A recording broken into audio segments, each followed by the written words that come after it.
Hi, hello, how are you? Amanda, Saint Artist. We're going to talk about contour blending. I'm going to give you my tips and tricks on how to blend down or sharpen up your contour. I've got half my face already done. This is the look I'm going to show you how I'm doing. I'm using Madrid as my blush, and I'm using the new Cedar as my contour. I'm loving this color. All right, let's really talk about, where should I start? I'm going to start on the nose just because it's right here and it's bothering me. So what I'm going to use is my detail brush. This is my go-to brush. If you are getting into contouring, you are struggling with contouring, you need this brush. This is an amazing brush for contouring because it has these sharp edges. It's big, but it's small. It's great. So I'm going to apply all my contour to this big edge right here. So when I apply it, I tap. We always tap, never wipe, always tap. You never want your bristles clumped together. When I'm contouring my nose, I'm going to start on the top side right here. Boom, boom, boom. We're going to top side, and we're creating two straight lines. They don't have to be perfect. If you're struggling with your contour and how it's blending, it's either too much, too little, do not use your finger. I don't recommend it when you're getting into this. You just want to get the makeup where it is. So place it right here, tappy, tappy, tap. Push this up to your natural brow. There's already shadowing here. You already have a guide. So stay with the guide, all right? Let your shadows be your guide and just follow that up to that natural brow. It might, if you've already done your brows like I have, it might blend down that front more. That's okay. Brows aren't supposed to be a block on your face. So if it blends it down, you can touch it up later or leave it. I do. It's okay. But you want to follow that natural shadowing of your nose to your brow and then square off the tip if you want. It's whatever you want, but tappy, tap, tap. If you have a bump like I do, I bridge my nose contour together here. I take this small end and I'm going to go into my brightening, which I'm using the new Palace, and I'm going to go down the middle of my nose, just like that. And do you see how it just straightens it out? Tappy, tap, tap. And then I use my finger to just press and blend. Press and blend, it just melds it together, and then grab whatever's left on your brush of brightening and just fan it up and out.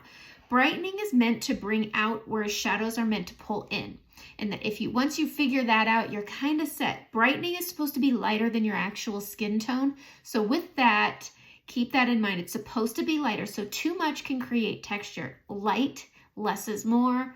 Trust the process. Seriously, trust the process until your makeup's done. I do believe in using these two brushes together. They are my favorites. This is the blush and bronzer. You get it in a collection with bronzer. You want to get that collection. And then this is the detail brush. Obviously, this is what I'm using. So let's talk about the forehead. I've done this side of my face already. So it's not supposed to be a huge dynamic difference. It's not supposed to be crazy. It can be if you want it to be, but I like a more, I'm a basic bee, okay? I keep it basic. I don't do the loud, bold. I'm very neutral. And I like my makeup to be in what's the word I'm looking? I just want it to look like, I want to keep looking like myself. And so I'm not doing anything crazy. And so picking lighter tones for contours is also key. Olive, ash, what's another one? Stone is a really beautiful one. Cedar is another really good one. Those are good medium neutral contours for medium neutral skin tones. If you have a deeper skin tone, then I would definitely go between Indigo and Astoria. So we're going to grab this brush here. We're going to tap back into Cedar, and I'm going to, if you look here, here is my fake shadowing. Here is my real shadowing. It's very similar. You're just going to apply that contour in that area, okay? You're going to push that in, blend it over to the other side, and then you're just going to remember to flick into your hairline, and you're just going to pull down towards that temple. We don't need a big smear. We don't need to use our finger. Just tap and blend as you go, okay? And you want it to cover this general shadowy, natural shadow area. We're going to go to that small end. We're going to grab Palace, and I'm going to pull this from the middle over the brow and into that contour. Now, when my dark contour matches that light brightening, which is basically essentially all I'm doing here is mimicking that reflecting light. You see that light shining on my forehead? That's what my brightening is reflecting. I'm pulling that in, and when that dark meets that light, it creates a nice even skin tone with dimension, and it's essentially one layer of makeup. And they work together. That's what's nice about creams. They work together. Everything in here is foundational coverage. Okay, I'm going to go back in and we're going to work on our cheekbone. Now, I have a natural shadow here. That does not mean that this is my placement. This is goodness gracious, I'm so bad at words today. It's been a long couple days, but I'm using it as my guide, but it is not my template.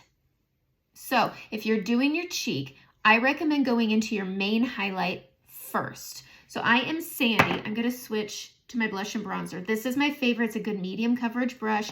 This will put a little fuller coverage if you're using it for your main highlight. I'm going into Sandy and I am going to balance this out. I have scarring here. I've already done all my color correcting. Full disclosure, I did have my color correcting on.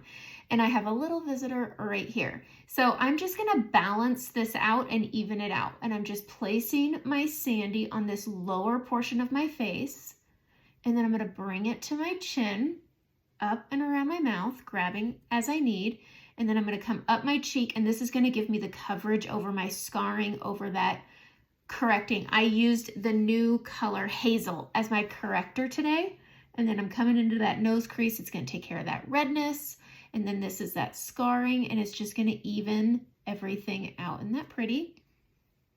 It's pretty. When you find the right highlight color, you're good.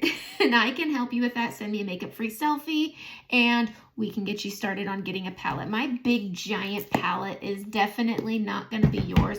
We have so many different size palettes. You don't have to be big. You can be medium. You could be small. You can be whatever you want. I'm big.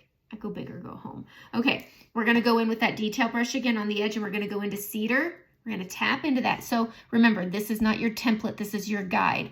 If you are wanting to do your cheek and you want it to have more of a natural shadowing, kind of, I think this is a more natural, it's not chiseled, it's not a sharp line.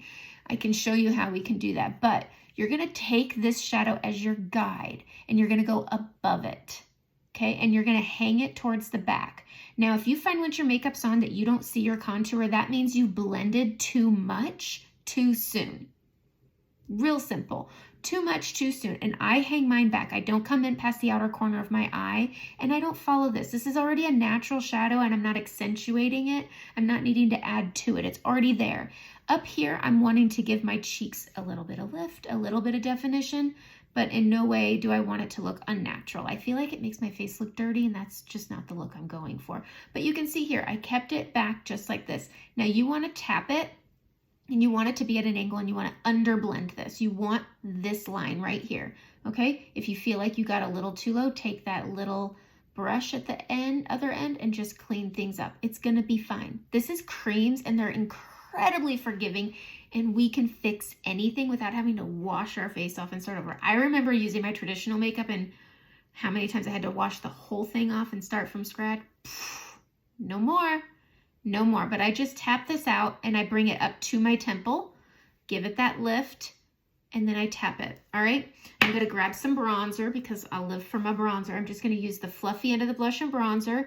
That's why it's called the blush and the bronzer. I use it for my blush and my bronzer. I keep this on my cheekbone. I like having a little bronzer in with my blush. Now, while I'm tapping this onto my cheek, it is also blending my contour, which is why I say underblend it. So if you're finding you don't have it anymore, it's because you blended it exactly where you wanted it, and then you went in again and you tapped bronzer on, you tapped some blush on, and then you're like, where the heck did my contour go? Well, you already finished it before you should have finished it. That's it. So we're just gonna tap that out, and you can see it's already blended it down a little bit, right? Now I'm gonna do my blush. I'm using Madrid. I love this color. I recently rediscovered it, and it's been so good. I'm gonna use my finger. I'm tapping mine up here, and that's because I am 42 going on something else. And the volume in my cheeks is just not what it was when I was 20. So I keep mine back here, and then I use my blush and bronzer, and I'm just gonna blend this. I'm gonna smile, and then I'm gonna blend it with tapping, stippling, whatever you wanna call it. I don't use sponges, okay? If you're a sponge person, I ain't your girl. I don't use them. I feel it picks my makeup up too much, and I'm a medium to full coverage gal, so those are not for me. but I'm just gonna tap this with the brush and I'm gonna smile and bring it down to the top mid of my apple, not down here because it's gonna pull my cheeks down. But as I'm adding this blush and tapping this around, and then I'm gonna blend it all together with the fluffy brush. And do you see the way it just all comes together? That's what you're wanting. That's why we underblend. All right, I'm gonna take the small end of my detail brush. I'm gonna go into Palace and I'm going to do my under eyes. I do my under eyes last because when I put my blush on, I do tend to, because I use this fluffy brush so much, it pulls it up really high right here and I don't need that. So I use my brightening to kind of rein it back in. When I'm doing brightening, remember texture is texture. There's nothing you can do about it. If you have bags, you've got bags, so do I.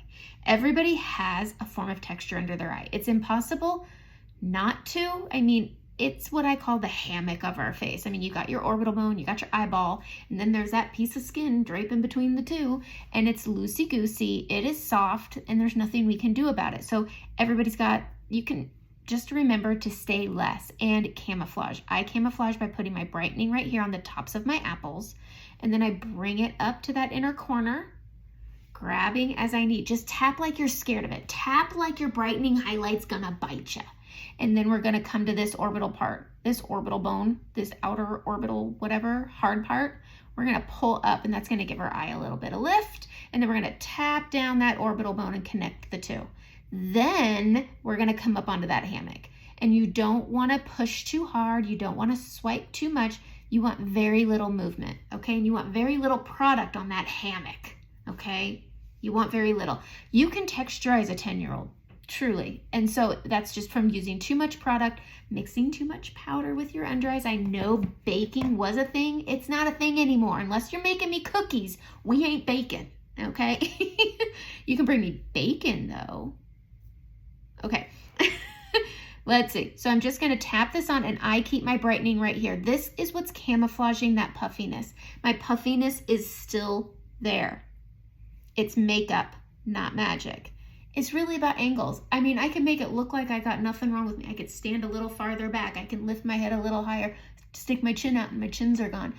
It's all, I mean, I could take a bad picture if I want to, but I don't. So we're camouflaging. I'm really running on this, but I'm bringing that up. Then I can take this brush, you could take this brush, and then you just meld it together.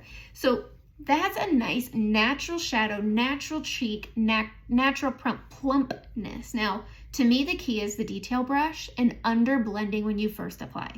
That's the key to not blending away your contour. Now, let's say you have too much and you're like, it's too much. You want this fluffy brush, you can do that with this brush. It's just about going back in and blending, but keeping that angle up. If you have too much contour on and you're trying to blend it down because you have too much, still keep that same upward angle. Otherwise, when you're blending it, if you're blending this way or you're going like this, you're pulling that shadow that you have placed, the contour, and you're gonna start pulling things down. So if you're wanting to blend it down and have it be more natural, keep that angle and keep blending. Or grab a fluffy brush and you just push up and blend up. That's how you fix too much contour. It's just blending down until you're happy. If you want that chiseled look, grab an angle brush. I would say this brush is not gonna work. Grab this end, grab this small end. If you have, say, a shape brush, or say you have a blend brush, using the small end is key, but you're gonna grab, you can do either your main highlight, your brightening highlight, or you can do both. You're gonna put it on the edge. So we tap, I'm gonna tap between both, okay? So it's on the bottom, flip it to the top, and we are going to make a line. And that's the only, look, it just chisels it up. It just chisels it up, and if you use your brightening, it really sharpens it. I don't want to, but if you want to, you can use just your brightening, chisel it up, easy peasy lemon squeezy. You can easily create whatever you want with the colors you already have. I am gonna grab this brush, I'm gonna tap flat down onto my contour. I'm gonna go in front of my earlobe here, like that, wiggle, wiggle, wiggle, and pull. This is going to chisel my jawline, and by putting it back here, this is giving the illusion of structure if maybe you don't have any. If you have a very round, full face and this area is a place of a pain in the butt, just hang it right here. you don't need to pull it all the way down. If you get a little jowly, contour and stop before it pops up. So I get a little jowly, I have it meets right here. You can contour, add brightening, and it tries to balance it out. I just hang mine back and say, darn it. There we go, darn it. So that's it. That's how I do my contour. I'm gonna grab this Fluffiant, I'm gonna grab my bronzer. My phone's about to die, it just warned me. And I'm just gonna blend some bronzer right down here using that fluffy brush. And that's how you contour. That's how you can have structure and it's whatever. But it's all about under blending right at the gate and using the detail brush. Okay, that's it. Message me if you want to try this makeup. It's good stuff. It's fun. I have fun. I'm a fun kind of gal. Okay, that's it. Have a great day.